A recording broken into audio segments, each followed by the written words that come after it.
일본 초등학교 교과서 검정 결과가 나왔습니다. 일제강점기 조선인 강제징병징용에서 강제성을 희석하고 독도는 일본의 고유 영토라고 주장했습니다. 일본이 아직까지 한일 관계 개선에 뚜렷한 변화를 보이지는 않고 있다는 분석이 나옵니다. 최은미 아산정책연구원 연구위원과 이야기 나눠보겠습니다. 안녕하십니까? 안녕하세요. 일단 오늘 검정 결과를 좀 정리를 해주시죠. 네, 우선 초등학교 교과서 검정 심의회에서 결과가 나왔는데 우선 가장 이제 눈에 띄는 거는 모든 초등학교 교과서에서 독도가 일본 땅이라고 하는 것이 명확하게 명기가 됐고요. 네. 그리고 이제 최근에 이제 많이 문제가 되고 있는 강제징용 문제 관련해서도 표현들이 조금 바뀌었는데 강제성이라는 부분이 상당히 이제 좀 희석이 됐다고 해야 될까요? 많이 좀 사라진 게 눈에 띄고요. 예를 들면 강제적으로 왔다는 표현이 강제적으로 동원이 되었다든지 혹은 이제 지원해서 병사가 된 조선의 젊은이 이런 식으로 표현이 된 교과서들이 눈에 좀 띄었고요.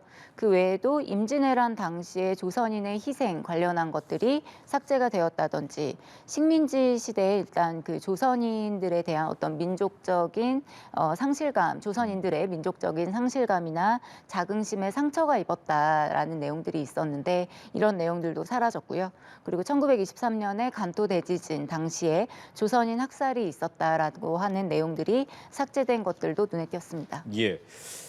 전반적인 내용을 좀 설명해 주셨는데 하나하나 좀 살펴보면 먼저 이제 강제성 부분이 빠진 부분이에요. 그러니까 강제징병이나 징용에 있어서 강제성이 빠졌다. 이런 부분은 왜 한 걸까요? 그럼 강제성을 뺀 이유. 일본에서는 우선은 이 부분은 강제적이라고 보고 있지는 않으니까요. 아. 네, 그런데 강제성이라는 거는 사실 제가 알고 있기로는 역사학계에서는 이미 그 논의가 이제 끝난 얘기로 알고 있고요. 다시 얘기하면 강제성이라는 게 단순히 이제 무력으로 끌고 왔다라는 것만 의미하는 것이 아니라 본인의 의사에 반하여 오게 됐을 경우 혹은 그 이외의 이제 것들이 있을 경우에 이제 강제적이라고 이야기를 하고 있는데 일본에서는 이러한 부분들에 대해서 인정하고 있지 않고 네.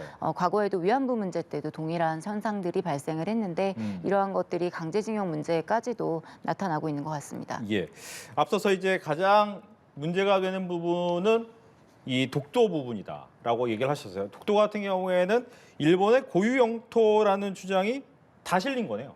그렇죠. 예, 네. 이번에 이제 초등학교 교과서까지 전부 다 실리게 됐는데 사실 예전에는 한국이랑 일본 간의 역사 인식에 좀 차이가 있는 부분, 특히 독도 문제에 대해서 주장의 차이가 있을 경우에 이것을 다룬다라고 하는 지침이 있었는데 이러한 것들이 좀 사라지면서 일본의 고유 영토이고 한국이 불법적으로 점령하고 있다. 이러한 내용들이 실린 것을 찾아볼 수 있었습니다. 예. 앞서도 잠깐 얘기 나왔지만 일본 정부는 늘 했던 대로 계속 진행해 오는 것 같다라는 입장을 보이고 있고 일본 내에서도 큰 반응이 없다 이런 얘기가 나오더라고요.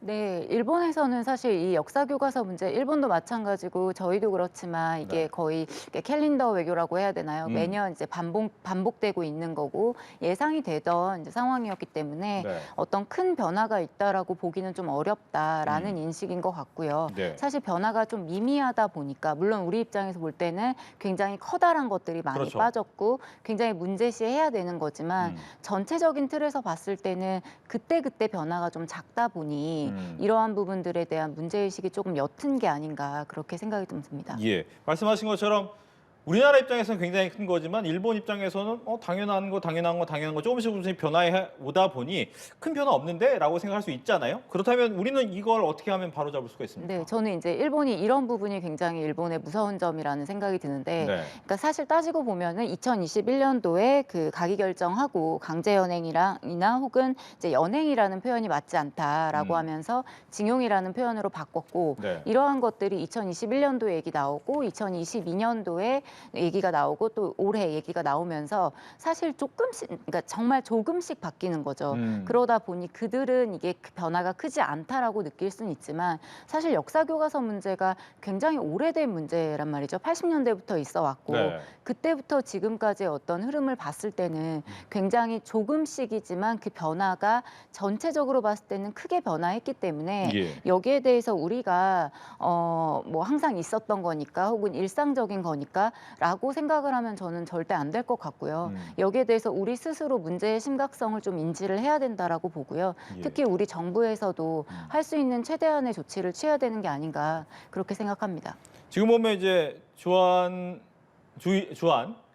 대사의 대리죠. 대리를 초치하는 일은 뭐 늘 있어 왔던 일인데 이걸로 끝나면 안 된다. 글쎄요, 또 어떠한 그 외교적인 것들이 있을지 모르겠습니다만은 뭐 일단은 이제 대리를 조치하는 걸로 얘기가 되고 있긴 합니다만 이 부분이 2021년도부터 가기 결정이 됐었다라는 거는 이미 그 2022년, 2023년에 있을 교과서 검정에서 똑같은 얘기가 나올 수 있다라는 거고 확대가 될 수 있다라는 건데 문제는 앞으로 또 어떤 일이 있을지 모르고 또 더 확대가 된다면 이때는 정말 심각한 문제라고 보거든요. 이미 심각한 문제지만 예를 들면 강제징용 관련해서 강제에 대한 표현이 일부 교과서에서는 사라졌지만 이게 전체 교과서에서 다 사라지게 된다라고 하면 정말 지금 이 교과서를 가지고 공부하게 될 10대들, 10대들이 향후에 20년, 30년 후에 사회의 주역이 되었을 때 한국과 일본에 대해서 갖고 있는 인식의 차이가 더 많이 커지는 거죠.